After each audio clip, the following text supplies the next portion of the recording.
Hello, Cruels! Mabuhay! This is Gazel Ortega again and again and again, and welcome back to my YouTube channel.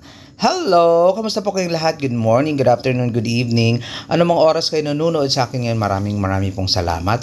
Sa mga bago ko dyan subscriber, returning viewers, thank you so much sa suporta. Sa mga hindi pa po dyan nakasubscribe, please subscribe my YouTube channel, Gazel Ortega Cruella in Pageantry. And click the notification bell below para updated kayo when it comes na maglabas ako ng aking mga video.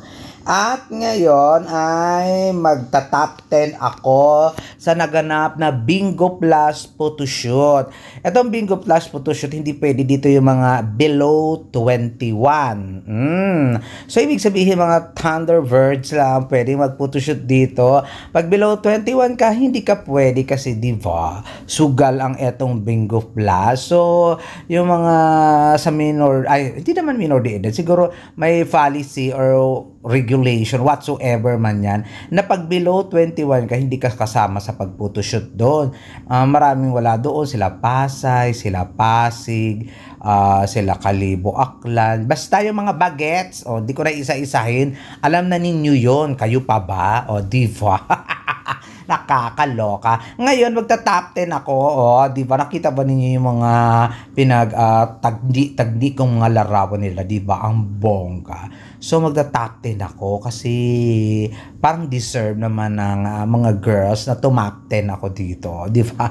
Deserve ng mga fans kung sino ba ang aking number 1 sa Bingo Plus Photoshoot na bonggang-bongga with polka dots. Polka dots ba yan? Parang hindi naman. Parang ka-violet sila dyan at iba-ibang klaseng swimsuit. Ang bongga, di ba? So, eto na nga. Ang number 15 sa aking listahan, Gwendolyn Soriano ng Baguio City. Hindi ko masyadong bet dyan yung kurba niya. Medyo majubis-jubis siya na very light dyan. But still, pasok pa rin siya sa banga. At number 15, Gwendolyn Soriano. Number 14, Isabella Jarina Sandu. Diba? Si Jarina naman, ang ganda niya dito. Gusto ko yung light makeup lang niya. At saka, maganda yung kanyang swimsuit. Kaya bet na bet ko siya sa aking number 14. Number 13 ko, si Bacolod City ng bonggang-bongga. Si Bacolod City ay si Miss Luis Lian Bobe. At for the first time, pasok siya sa aking top 15 . In fairness dito sa beauty ng ganda ng katawan at mukha . Eto naman ang number 12 pala bola.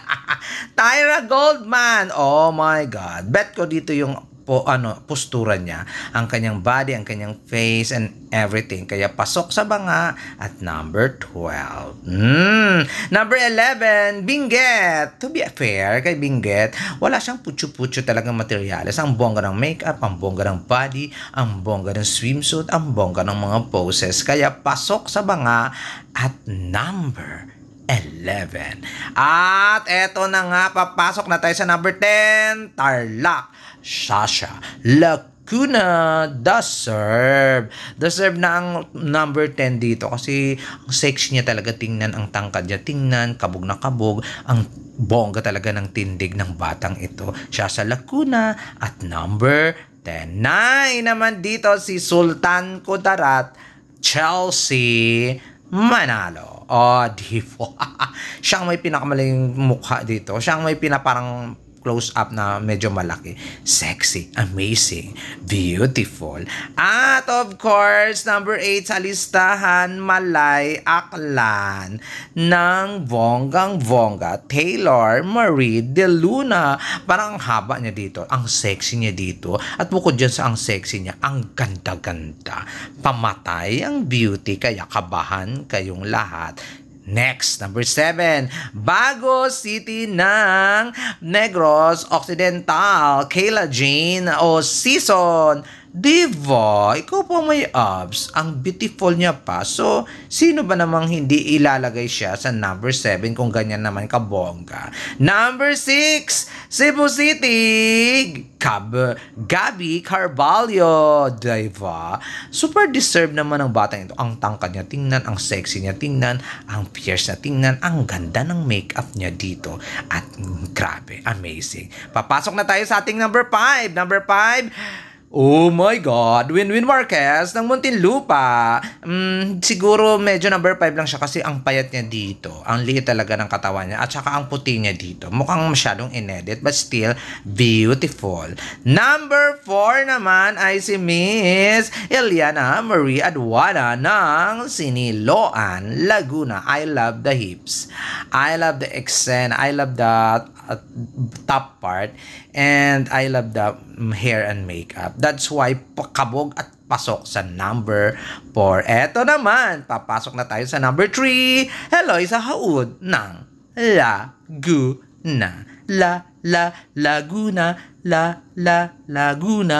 Obvious naman ba? Sino pa bang kakabog sa mga ganyang mga face, tindig at saka sa aura? Laguna. At may number 2, Katrina Ligado ng Taguig. I love the one-piece swimsuit. Siya lang ang may binagayan ng bonggang-bonggan ganyan. Ang sexy, ang ganda, wala ka nang kakabigin pa. Charot lang. Number 2 sa aking listahan, Taguig. At syempre, eto na ang number 1 ko. Sino pa ba? Wala nang iba. Oh no, Maria Atisa Manalo. I love the two-piece. Ang ganda niya dito. Ang Diyosa, ang munyeka, ganda, wala ka nang masasabi pa talaga. Number 1 sa aking listahan, Maria Atisa Manalo ng Quezon Province. At iyan nga po guys, ang aking top 10 ng bonggang-bongga. Talaga lang namang top 10. May top 10 ako sinabi. Top 15 yun, di ba? Syunga-syunga lang. Ayan na nga ang aking top 15 pala. Marami pala akong nagustuhan kaya top 15. Pero kung konti lang nagustuhan ko, top 10. Ganun lang yun. O, diba? Maraming salamat sa pagsubaybay ninyo sa akin. Maraming salamat sa mga laging nakatutok. Maraming salamat sa laging nagmamahal at sumusuporta sa akin. Hey, comment down below lang kayo at ang inyong violent reaction, ang inyong views and opinion sa ginawa kong top 15 sa Miss Universe Philippines Bingo Plus Challenge. Bye!